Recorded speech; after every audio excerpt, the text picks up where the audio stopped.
Hi, I'm Owen from Rask Australia. Thanks for tuning in to the Rask Network.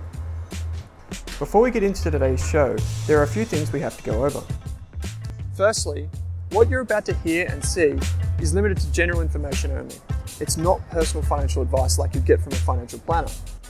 Also, it's important to remember that past performance is not indicative of future performance. That means that anything that's happened in the past, or we say today, is not necessarily going to reflect what happens in the future.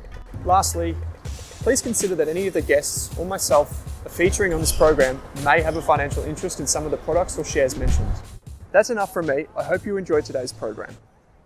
Scott Phillips, welcome to the Australian Finance Podcast. Owen, thank you very much, mate. It's great to be with you. Yeah, it is indeed. This is our second run at this. We had some technical difficulties the first time, and here we are again recording via Zoom. You're in Sydney, I'm in Melbourne. Yep. Today we're talking about building an income-focused portfolio. This thing that we know is called passive income, super popular amongst investors. Yep. So first of all, maybe I know you really well, but for those listeners who don't know you, maybe you can just tell us what you do. Tell us, before I know you're part of the Motley Fool, but what do you do each day? Really good question. So I'm the Chief Investment Officer, but that's a title. My day job is a combination of investing, and I do a whole lot of writing, appearing on media podcasts like yours. You kind of have to invite me. A whole lot of media, radio, TV, podcasts. I write for our website and our email. And then I also run 3 of our investment services. I run Motley Fool Share Advisor, which is basically a stock picking service. Everlasting Income, which is, funnily enough, an income portfolio, which is a nice combination of what we're talking about today. And Motley Fool Platinum, which is our kind of capstone service that has everything the Motley Fool has to offer all below it. So a busy and very varied day, but that's what I'm doing most of the time. Yeah, great. So you got the two kind of wonderful aspects of our industry, which is the ability to educate people, but then the ability to actually get on the tools and do some research as well, which is great. So today, as I said, we're talking about income from the stock market primarily. And so what I want us to start with the easy one, which is why do some people focus on income? Like why do they approach the stock market in particular, trying to get that income? That's a really good question. And what I like about it is you're not saying, why is it good? You're saying, why do people do it? And I think that's a really important distinction because it goes to the heart of, as you and I both know, the behavioral and psychological elements of investing. A lot of people, well, there's 2 main reasons. The first is obviously people just simply want to pay the bills. And so if you're at a position in your life, whether you've formally retired at retirement age or whether you're doing the FIRE and trying to retire early, the idea of taking everything you've worked for, you've saved hard, you've invested well, and paying the bills with it, turning it into something that actually generates cash flow for yourself. That's one reason. The other is part of that accumulation process where people simply just say to themselves, you know what, I like making money and I like my shares going up, but gee, and frankly, right now we know it, the market can be volatile sometimes. If I'm getting that check, if I'm getting that money in the mail, check in the mail or the deposit in the bank account, I'm getting something tangible from my investments. There is something coming to me that I can say, yep, that's the thing. And I've got to say, I've been doing this for years. I still love the dividends arriving in my bank account just for income. When one drops in, it's like, they paid me for doing nothing. That's still a kind of a magical feeling. So there is that. There is a third too, mate, very quickly, which is a lot of people believe, and with some justification, that income-paying companies tend to be safer investments, higher quality businesses, less likely to be drawn asunder by economic circumstance or competitors. Because if you've got the financial wherewithal to pay a regular dividend, you're probably an established business. You've probably got a good, decent cash pile. We call it a solid balance sheet in the jargon, but enough money in the bank to pay regularly to your shareholders. And if you can do that without jeopardizing the business, it does infer quality, it infers stability, maturity, and that can be a nice market for some people too who are looking for that sort of business in their portfolios. Yeah, I think the most common reaction to people, for people getting that first dividend check is, whoa, something just appears in my bank account, and it's just like magic. Like money just. I didn't go to work. I didn't have a boss to talk to. My young bloke still loves the idea of interest, right? The idea that you can put money in the bank and get some interest back. Not as much of it these days, but that's exactly that kind of approach. Really quickly too, I think I discovered an appreciation for compounding of passive income when I was a kid. I was lucky enough to grow up at a time when banks were offering you 6 and 7% interest at call for that very short amount of time when interest rates for mortgages were through the roof. And it was like, so, like 0.1, 2% is lovely. When you're getting 6%, you get $3 for every $50 you got in the bank. When you're a kid, that's even more magic. So I probably was fortunate to have my formative years in that period of time. It probably was part of what made me into the investor that I became. But yeah, it is magic. Yeah, for sure it is. So a lot of our listeners, Scott, would be invested in ETFs. They Yes. may have exposure to listed investment companies because they might have heard about them through like Scott Pape's book, or they may even come across real estate investment trusts or REITs. And of course, they know property as a source of income. If you own an investment property, you can earn rental income, so on and so forth. So should investors be considering those as well? Or like maybe you can give us some justification, given this is Shares Month on the Australian Finance Podcast, of why shares should play an active role in that kind of mix. Yeah, lovely. So look, I'm a shares guy. I don't own any other investments other than shares, but I'm not purely a shares guy. I'm not a shares guy because I'm a shares guy, in the sense that, I happen to do this for a day job, but my wife and I have talked about investment properties in the past. We didn't get there. I have owned an investment property in the dim, distant past and would again if the opportunity was there. So I'm not here to say shares are the best or the only way to do it. They happen to be the best for me right now in the circumstances I've found.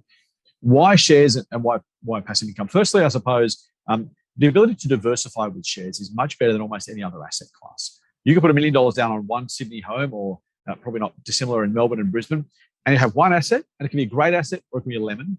So diversification with you might have $1 million to invest in shares necessarily, but whatever you're putting down in shares for $10,000, you could buy yourself 20 companies easily and still pay reasonable brokerage, or a single ETF that might cover 200 or 300 companies. So you're getting that diversification up front. That's really, really important. Secondly, the cash flow you're getting from shares don't require you to deal with a real estate agent or a tenant. They are much better than cash in the bank. So the quality of that cash flow, if you like, it's easier, it's simpler, it's larger than what you're going to get in the bank if you invest well. So there's that. I should say really quickly too, I know you've asked for the positives. The reality is shares are volatile. Shares go down sometimes. So you're not going to get that with cash in the bank, right? If it's a government guaranteed bank account, your $100 is $100 is $100, and it will always ever be $100. In shares, 100 might go to 110, 120, or it could go to 60 or 70 or 80, at least for a period of time. And if you invested badly, it might stay there. If you invested well, it should grow again. But it's volatile and there is more risk. So let's be really clear about that. The other advantage that shares offers that no other asset class does is franked dividends. The tax benefit you get, the tax credit you get from the ATO, because companies have already paid tax on the dividends they're paying to you. So if you get $100 in dividends from a company that's already paid tax on that, the government says, well, I'm not going to tax you twice. You have to pay tax, but I'll give you a credit for the tax the company's already paid. And that can offset your personal taxation. What that means is if you get, say, a 4% in dividends as a fully franked dividend, that's worth about 5.5%, give or take, to maybe close to 6% to me after those tax benefits. So if I get 4% rental yield or 4% interest in the bank, you're not going to get either probably, but if you did, and 4% from shares, they all look the same, but the tax advantages of fully franked dividends is massive and normally underappreciated by most. I think that's important. That the franking credits is something that was a very big topic at the last election. So 2 elections ago now. 2019, and, Yep. And in that, people didn't really understand what they were. And I think you summed it up nicely there. It's the company's already paid tax. The Australian company's already paid tax. So therefore, when you get a dividend, which is paid out of those profits, you get a credit against your name at the ATO, provided you're eligible for them. I think it's a really neat way you packaged it up there about dividends being, that source of return. And in the earlier question, you mentioned how some people perceive dividend paying companies to be safer, Scott. I think in the previous recording of this episode that we did together, you mentioned that of every $10, I think you said maybe $4 on average can come from every 10%, 4% can come from dividends. Is that right? So historically speaking, and even frankly as we speak now, if you look at the total return of the ASX, it's about 10% a year. Super variable, of course, super volatile. It's been great years and some ordinary years, but over a very long period of time, about 10% is the average return you get from shares per annum.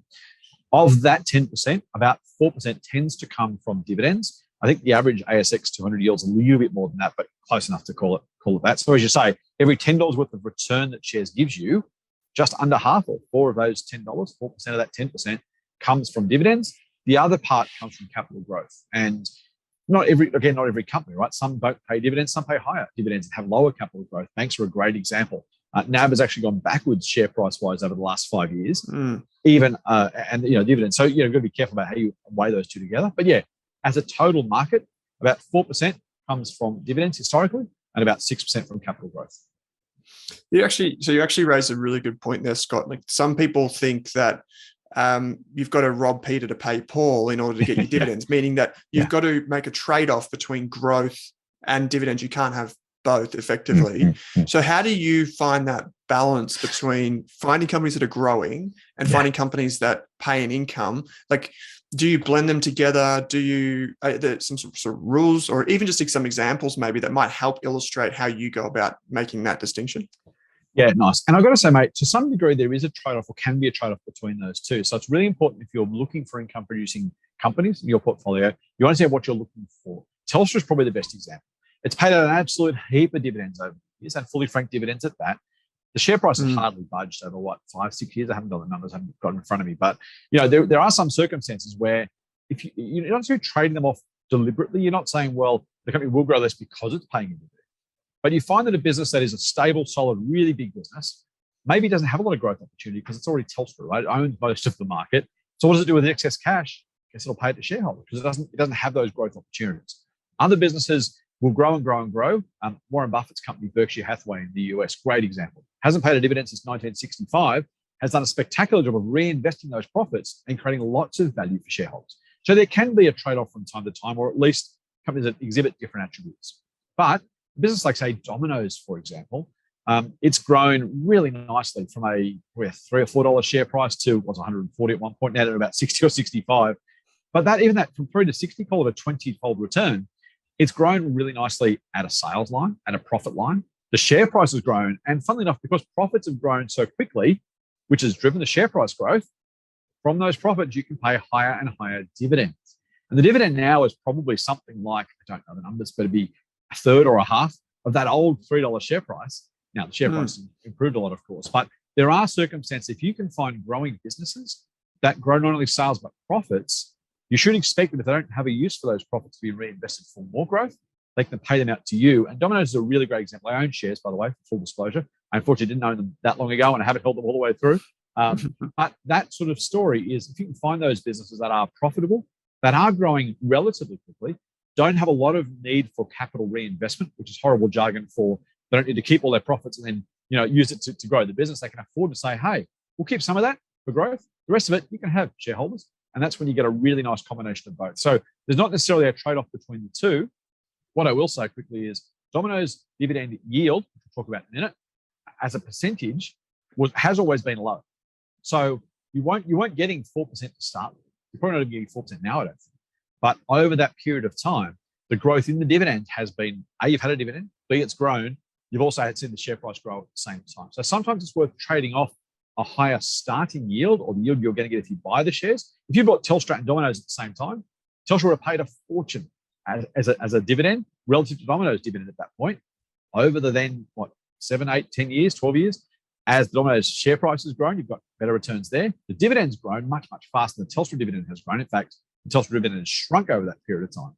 So it's different characteristics, but it is worth, as you say, not just looking at the bare numbers and saying that number is higher, therefore I'll buy those shares, or that number is lower, therefore it must be better capital growth.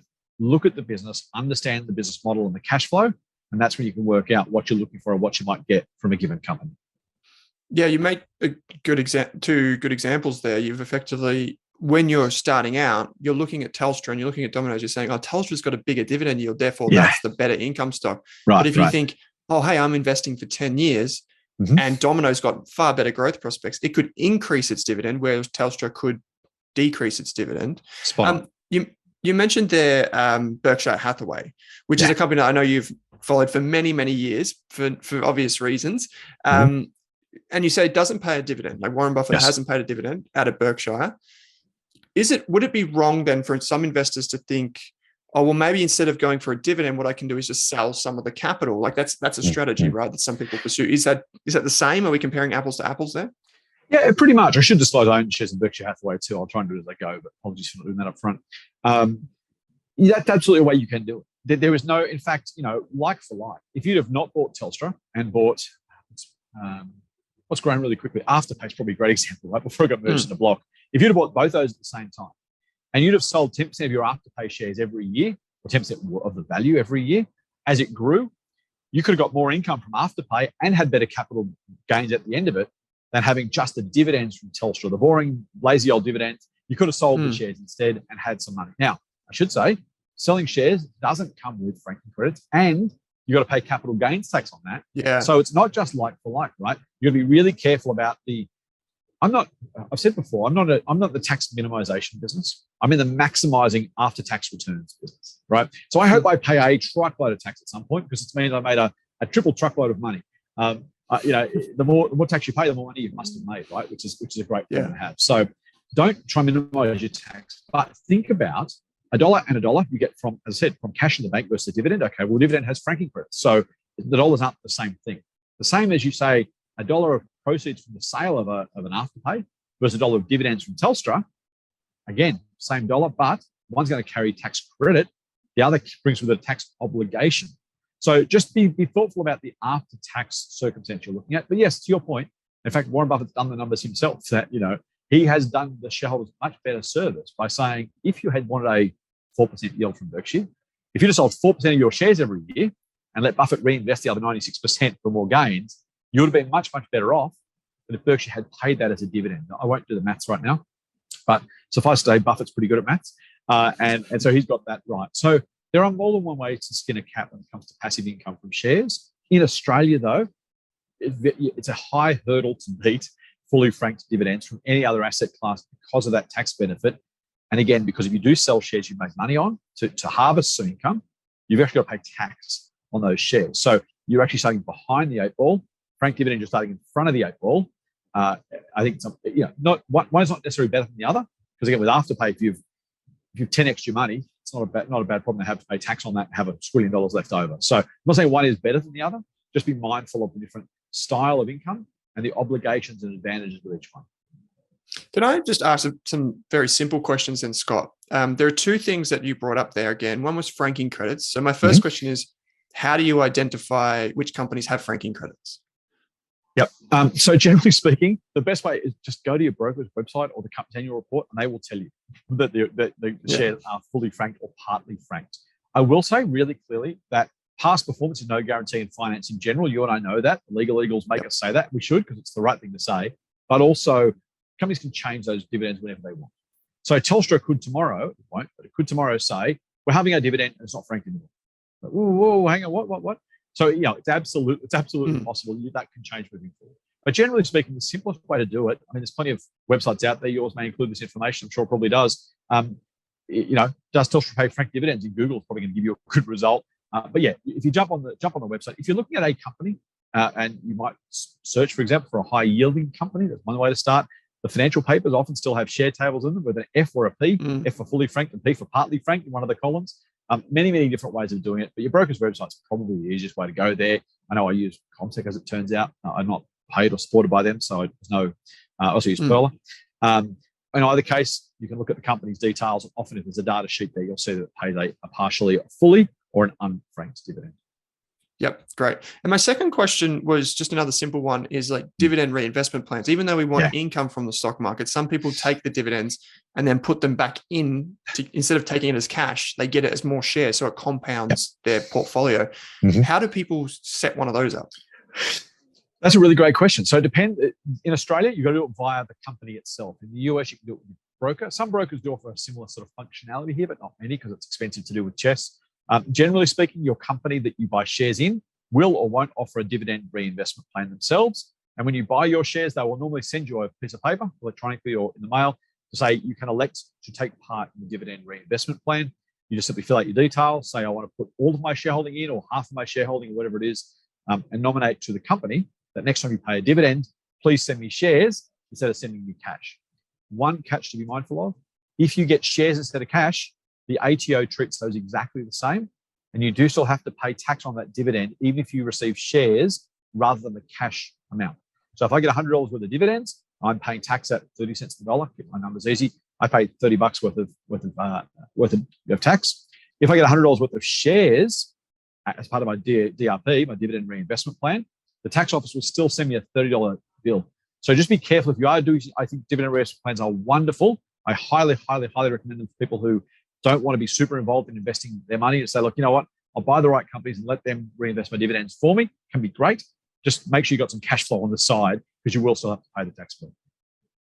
Yeah, that's great. I think that's a reminder not to throw out the paperwork that you receive if you're a new investor. Have a quick read of it and find out if it offers a DRP or what have you. The next thing that I think is really important for investors to consider, Scott, is basically diversification, right? Yeah. If we have one investment and that one investment doesn't pay a dividend this year, then we get no income.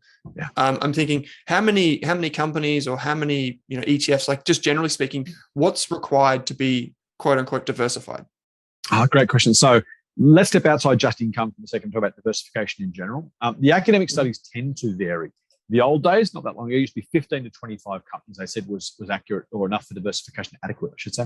Now it's kind of 20 to 30 is kind of the rough number. It depends which study. There'll be another study, I'm sure, in a month's time that says something different. But you want to have enough companies that are broadly representative of the market you're in to get the full benefit of diversification. Effectively, what they say is if you add more after that, the benefit you get from additional diversification trails to almost zero. So, obviously 2 companies, completely undiversified. 15, getting there. 25-ish, maybe that's about the right par score, something like that. So about 25 to be efficiently diversified. That math changes slightly.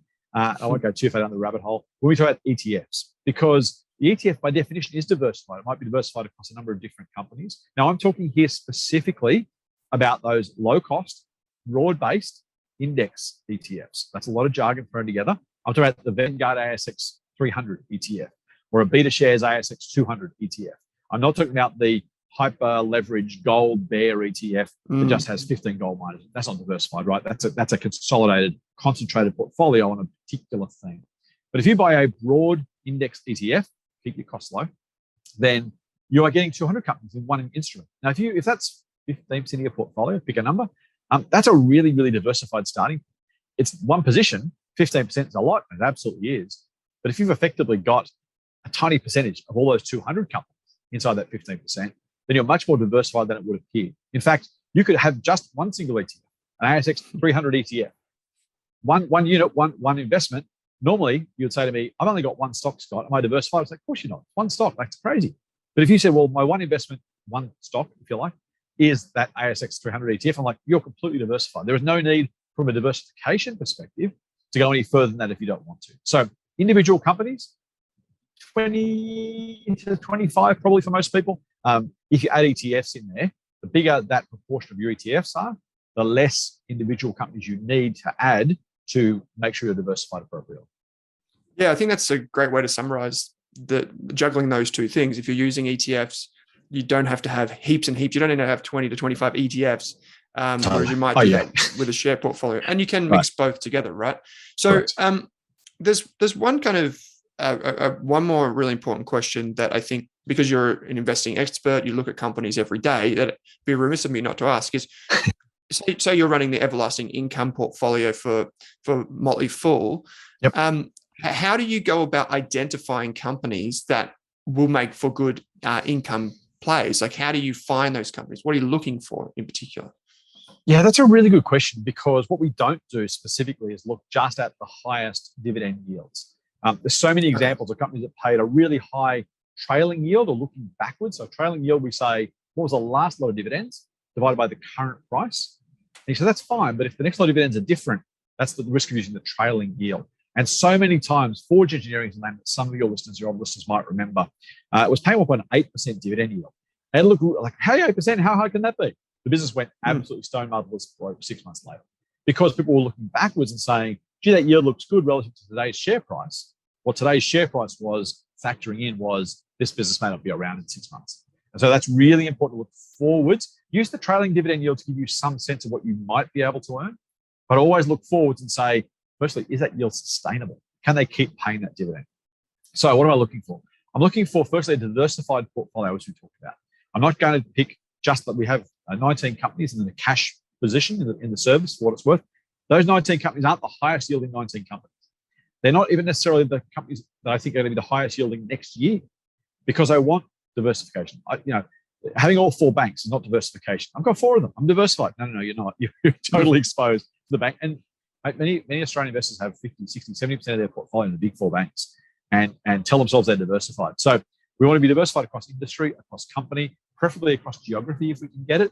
Harder to get good yields overseas or from overseas-based companies because the dynamics are a bit different. So you want to do that. When it comes to individual businesses, we're looking for solid business models with bright futures. Because here's the thing. If your business, we talk about Domino's and growing that yield over time.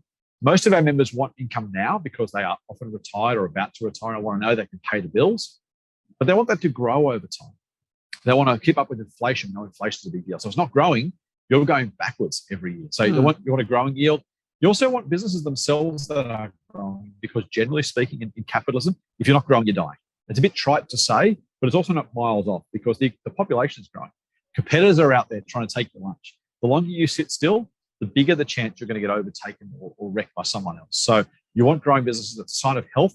It's a sign of opportunity. It's a sign of a business model that's resonating with its customers. And that's how you stay in business. That's how you get bigger. So look at that as well. And then across the board, we're looking for combinations within that portfolio. So we've got a company I own shares in called Washington H. Sol Pattinson. SOL is the code on the ASX, for what it's worth. It's about a 2.5% yield, roughly, something like that right now. Really low, relative to the average market of 4 we talked about before, and some that are 5.5 or 6%, the very, very extreme ends. But it is probably the most stable non-ETF business on the ASX in terms of pure bottom line, rock solid stability. No guarantees, but if Sol Pats goes broke one day, the rest of the market's in all sorts of trouble. So as a cornerstone foundation position for an income portfolio, it's a great bit of business. It's paid a dividend every year since I think 1920. It's paid an increasing dividend every year for the last 20 years. You kind of go, okay, I can tick that box and not be blasé about it, but kind of know you can have some stability, some bedrock to your portfolio. On the other hand, got a company, I own shares in, we've recommended, called Adairs. It's the homewares retailer. It's paying yield about 6 or 6.5% because the market hates this thing right now. It is so convinced that the economy is going to crash and there's going to be a recession. No one's going to shop at Adairs anymore. The share price is really low. The benefit of that is if they can hold the dividend where it is, it gives them a 6.5% yield. Now I'll wrap this up, but here's where it's important. I'm not 100% sure that yield is sustainable at 6.5. Adairs might cut the dividend by a third because they want to conserve cash because maybe there are tougher times coming in the economy. In which case, the 6.5 goes to 4-ish. Plus, by the way, franking credits. So we're back up to 5.5, 5.6% when you include those franking credits, even after they cut the dividend. Now, maybe they do, maybe they don't. But having a portfolio of diversified businesses allows for some surprises. Hey, they come and increase their dividend. That was a surprise. Others, hey, Adairs had to cut theirs maybe because things are tough.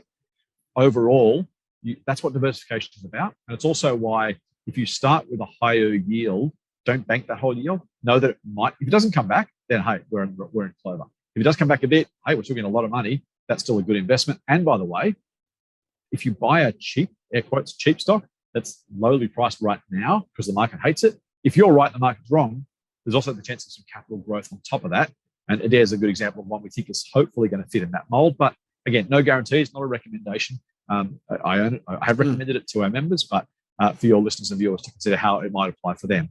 But those are two examples of really different companies. They're both in that portfolio. They're both in my portfolio, specifically because they both add something very different. And as a group, we think that makes for a good combination of a diversified income-producing portfolio. I think there's a lot to take away from that there, Scott. But one of the things that I'm going to take away is that you're not necessarily targeting the companies when you log into your brokerage account with the biggest dividend yields written across the screen, because one of the things that you mentioned there is that maybe, hey, those are riskier companies and they may cut the dividends or what have you. Whereas some of the companies like Washington H. Sol Pattinson, which trades under the ticker symbol SOL, is a company that's been around for longer than I've been alive, longer than you've been alive. Like more than a couple of my lifetimes, exactly. Exactly. So you kind of, even though it's got a lower dividend yield, that's representative of the quality and the kind of longevity of that business. Yep. And so there's so much to pack into that. Now, I think this kind of brings us naturally to the end of the discussion, Scott. So if I can just kind of recap some of the key points here, is that one thing you mentioned at the top of the show was that basically there are some advantages of owning shares or investing in the share market to get income. One of those is franking credits. It's kind of like that boost on the end of the dividend yield. It's like an after-tax dividend yield, if you like. And then the other thing you mentioned was of course that we're not necessarily targeting the biggest dividend yields because that can end us in a spot where we get a dividend trap, where we get stuck with a company that may not pay a great dividend. You said you can use different types of investments to get access to the share market, such as ETFs and what have you. You mentioned there that also, there are certain advantages of being liquid in the share market, meaning that you can buy and sell, you get exposure to more things. Whereas with a property, for example, it's one big investment typically for most people. And I think that the other thing you mentioned is that it's not always a trade-off between growth and income, but there may be some trade-off there in terms of, yes, I want a Domino's pizza versus a slower growing Telstra or not even growing type of business. And you mentioned, of course, the factors there. Scott, there's a lot to take in. And I know a lot of our listeners are really passionate about this type of investing, getting income from their portfolios. So if you mentioned that we might have some content on franking credits, I definitely know the Motley Fool has content and companies and research on franking credits. You run Share Advisor, you run Everlasting Income and Platinum. Where can people go to find out more about you and the Motley Fool? You're very kind to ask, man. You've summed it up beautifully, by the way. Well done. So look, obviously the Motley Fool website, fool.com.au. I want to just throw out, mate, we've chatted once before, but Rask and the Motley Fool are at some level competitors. But the good thing is it's a very big market and we're both on the side of, I think, the angels, so both on the side of good, trying to help people do better. And frankly, if Rask and Fool have to both grow separately, independently, while others don't maybe grow so well, then that'll be a good result for everybody. So I appreciate you having us on, even though we are kind of, frenemies at some level, but mostly just friends. So fool.com.au is the website. Jump onto socials. I'm on Twitter and Instagram at TMFScottP. You can grab me on Facebook at facebook.com/ScottPhillipsMoney. I tweet and comment about lots of stuff, including things that aren't finance related, but hopefully are interesting policy and general kind of general comments. But yeah, look, plenty of places there. Full website, as I said, or jump on one of those socials. You can catch up. We have a free email, but there's plenty of marketing that goes with that. So be warned. I don't think it's bad necessarily, but just you should know that in advance. Plenty of places you can get our stuff for free, mate. I'm all over the media, as you said at the top. So you can't avoid me, whether you like it or not. But, give it a go if you can. Yeah, great. You've got podcasts too. So I'll put links into all of the things that Scott does. There's a lot that he does. If you think that I do a lot, dear listener, you should check out what Scott's doing. And you do, by the way. Mate, I really appreciate you being on the show and sharing some of your wisdom. Thanks a lot. Very kind. Thanks, Alan.